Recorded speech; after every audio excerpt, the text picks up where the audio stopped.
छात्र एकता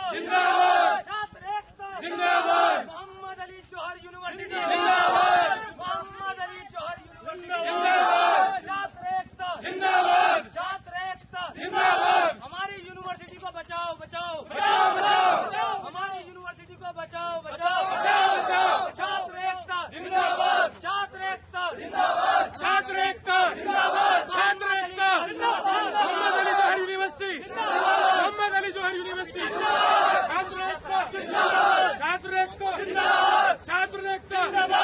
मोहम्मद अली जौहर यूनिवर्सिटी हमारी मांगे पूरी करो हमारी मांगे पूरी करो हमारी मांगे पूरी करो हमारी मांगे पूरी करो छात्र एकता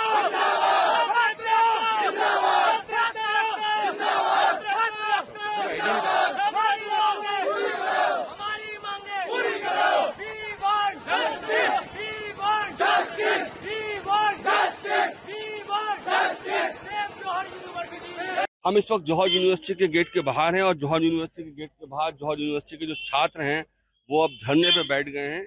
क्या उनकी मांगे हैं, किस चीज को लेके वो धरने पे बैठे हैं? हाथ में तख्तियां हैं जौहर यूनिवर्सिटी के छात्रों के, उसमें लिखा है कि जमाना तुम्हें जाहिल और अनपढ़ देखना चाहता है। ये सारे जो स्पीचेज हैं ये आजम खान साहब की हैं और सभी यूनिवर्सिटी के छात्र हैं और यूनिवर्सिटी के छात्र गेट के बाहर अब धरने पे बैठे हैं। हम उनसे जानने की कोशिश करते हैं क्या मामला है। ताकि खड़े हो जाओ। क्या बैठे हैं आप? हम यहाँ पे जौहर विश्वविद्यालय को बचाने के लिए बैठे हैं क्योंकि ये हमारा संविधान हमें राइट देता है कि हम अपनी जौहर यूनिवर्सिटी के लिए आवाज उठाएं। हम इसलिए यहाँ आज अनिश्चितकालीन धरना प्रदर्शन पर बैठे हैं। वजह यह है कि हमारा जो जौहर विश्वविद्यालय है ये मुझ जैसे 3000 से ज्यादा लोगों का ये विश्वविद्यालय है जिसका कैरियर बिल्कुल दांव पे लगा है। हम इसलिए बैठे हैं क्योंकि इसके निर्देश दिए गए हैं कि इसे ध्वस्त करा जाए और जो कि बिल्कुल खिलाफ है। हम इसलिए आज अनिश्चितकालीन धरना प्रदर्शन पर बैठे हैं और जब तक हमारी मांगे पूरी नहीं होंगी हम यहाँ से नहीं हटेंगे। क्या कहना चाहते हैं आप सरकार से? हम सरकार से ये कहना चाहते हैं कि मुझ जैसे ये गरीब लोगों की यूनिवर्सिटी है क्योंकि मैं भी एक सामान्य परिवार से आता हूँ।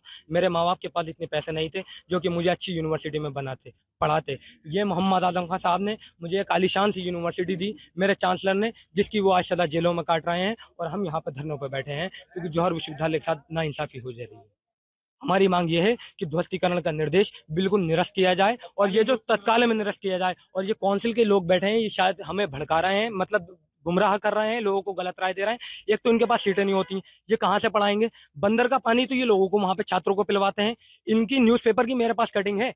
इनके जो यहाँ पे बैठे हैं काउंसिल करने के लिए 7 से ज्यादा बंदर इनके टैंक में मरे गए थे और बच्चे उसका पानी पी रहे थे। भी एमएससी की जहां तक मेरा ख्याल है कि 30 सीटें हैं, तो ये एमएससी की 30 सीटें यहाँ पे आप दे देंगे? क्या आपके पास बी फार्मा की सुविधा है? क्या आपके पास डी फार्मा की सुविधा है? क्या आपके पास एएनएम है? आप इनसे पूछिए। ये यहाँ पे गुमराह कर रहे हैं। हमारी दूसरी मांग ये है कि इस काउंसिल को हटाया जाए। क्या नाम है आपका?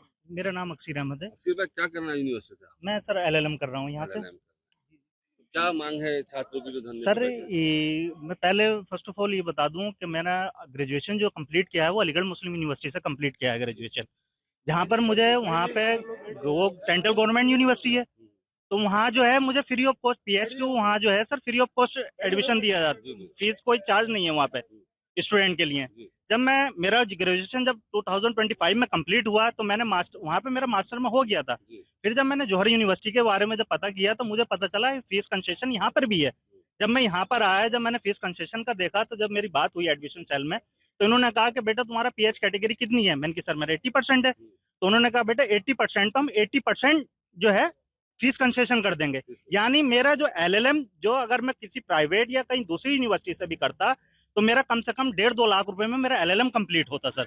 यहाँ मेरा सिर्फ 24,000 रुपए में सर मेरा एलएलएम कंप्लीट हुआ। अब ऐसी वाहिद कोई यूनिवर्सिटी मुझे बता दें कि जहां पर 24,000 रुपए में एलएलएम कंप्लीट हो जाएगा, मैं जाकर फिर दोबारा से एडमिशन ले लूंगा अगर ऐसी बात है तो सर।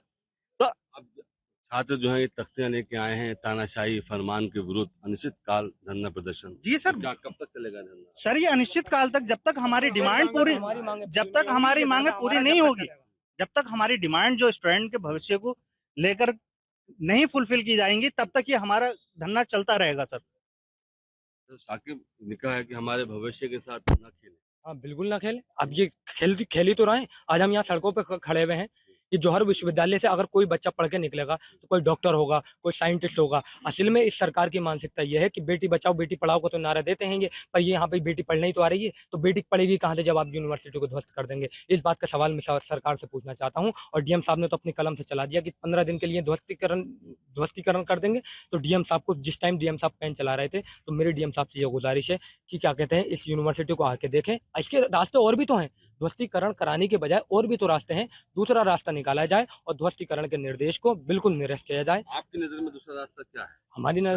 हमारी नजर में दूसरा रास्ता ये है कि आप पेनल्टी लगा दीजिए।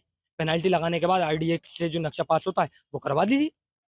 दूसरा रास्ता ये है, अपने इंजीनियरों को टीम को अगर ज्यादा वो लग रहा है कि अपनी इंजीनियर की टीमों को बुला के बिल्डिंगों का वो चेक करवा लीजिए, निरीक्षण करा लीजिए। उनका निरीक्षण कराने के बाद आरडीए की जो फुलफिल है, जैसे इन्होंने कहा है कि नक्शा पास नहीं है, तो आप वो पहली बात तो 2006 में जिस टाइम पे यूनिवर्सिटी बनी थी तो यहाँ पे आरडीए नहीं था, तो जौहर यूनिवर्सिटी उस टाइम पे आरडीए में नहीं आती थी। अब 2024 से आरडीए के उसमें आई है, तो 2024 से अभी टाइम कितना हुआ? 2026 हुआ। 2024 से लेकर 2026 तक जो भी पेनल्टी लगती है आप लगा के पेनल्टी करने के बाद नक्शा पास करा दीजिए। इसे क्यों खराब करना है? आप हम जैसे 3,000 भविष्य लोगों के, छात्रों का भविष्य के साथ निर्माण कर रहे हैं, और दूसरी बात आप कहते हैं कि ट्रांसफर करा देंगे। मान लीजिए बहुत से बच्चे यहाँ से क्या कहते हैं पास आउट हो चुके हैं, तो आप उसको जौहर की वो देंगे डिग्री, या अपनी यूनिवर्सिटी की डिग्री देंगे। यहाँ पे फीस देखिए आप कितनी कम, जिसके माता पिता नहीं है उसको भी फीस की कंसेशन मिलती है। बहुत तरीके से सुविधाएं ऐसी हैं जो हमें किसी और यूनिवर्सिटी में नहीं मिलेंगी। क्या नाम है आपका? मोहम्मद इमरान। तो धरना जारी रहेगा? सर, ये धरना तो तभी तक जारी रहेगा जब तक जिसका ध्वस्तीकरण का आदेश है वो तत्कालीन रूप से निरस्त नहीं कर दिया जाए। जी सर, हमारी मांग यही है सर। अभी नहीं, ये पहली बार नहीं हो रहा है सर। ये हमारा उत्पीड़न, इसमें से छात्रों का उत्पीड़न होता, मानसिक रूप से उत्पीड़न होता हर साल का सर। यही है, जब भी एडमिशन शुरू होते हैं कुछ ना कुछ आकर इंक्वायरी शुरू हो जाती है। इससे सर छात्रों को अलग किया जाए। आदेश लिया है आप ध्वस्तीकरण का, आपने छात्रों के बारे में नहीं सोचा। छात्रों के दिमाग पे क्या असर पड़ेगा? कौन सर कहाँ से पढ़ना आ रहा है, किसकी क्या स्थिति है, किस मजबूरी में पढ़ना आ रहा है? जैसे बात आ रही है कि आरडीए से नक्शा पास हुआ और आरडीए में नहीं था। जी सर। उस टाइम जब यूनिवर्सिटी बनी तो जिला पंचायत के अंदर आ रहा था। जी सर। 2 भवनों पे नक्शे पास हुए। तो सर यूनिवर्सिटी को चलते हुए एक जमाना हो गया, आप आज जाग रहे हैं। जिस टाइम यूनिवर्सिटी बन रही थी आपने उस टाइम ध्यान क्यों नहीं दिया? यूनिवर्सिटी तो सालों से चल रही है, ये कोई पहली बार थोड़ी यहाँ पर छात्र आए, यहाँ पहली बार से पढ़ाई थोड़ी शुरू हुई है, पहले से चल रही है। तो आपको पहले देना चाहिए। यूजीसी ने रजिस्ट्रेशन दिया यूनिवर्सिटी को, क्यों दिया है? के अंदर हमारी यूनिवर्सिटी आती है। यूनिवर्सिटी ने उत्तर प्रदेश के अंदर 32 यूनिवर्सिटी मेरे ख्याल से शायद निरस्त करी है, पर हमारी यूनिवर्सिटी उसमें नहीं है। ये हमारे लिए फक्र की बात है, वरना अगर यूजीसी की अगर गाइडलाइन है तो होती तो हमें मिलती। हमारी यूनिवर्सिटी यूजीसी से अप्रूवल है, तो आप खाली एक नक्शा पास होने पर ध्वस्तीकरण निरस्त कर देंगे, मतलब हम जैसे छात्रों का भविष्य खराब कर देंगे। अब मैं एलएलएम का छात्र हूँ, यहाँ पर 1 साल मेरा कंप्लीट हो गया, तो आप मुझे कहाँ पे पढ़ाएंगे? फीस कंसेशन आप मुझे कहाँ पे देंगे? और जो बात कर रहे हैं कि नक्शा पास नहीं होता है, ऐसे कितनी जगह ऐसी हैं जिसके नक्शे पास नहीं होते हैं, तो आप उन सबके नक्शे भी तो चेक करिए। आप जौहर के पीछे पड़े हुए हैं क्योंकि ये मोहम्मद आदम खान साहब ने बनाई है, और उनका कहना यह है कि जमाना तुम्हें जाहिल और अनपढ़ देखना चाहता है, इस हिंदुस्तान के मुस्तकबिल का हिस्सेदार नहीं बनाना चाहता। अगर तुम ही अपने बारे में नहीं सोचोगे तो 7 समुंदर पार से तुम्हारे हाथ में कलम देने वाला कोई नहीं आएगा। और ये बात आज हम मोहम्मद आदम खान साहब की हकीकत हो रही है।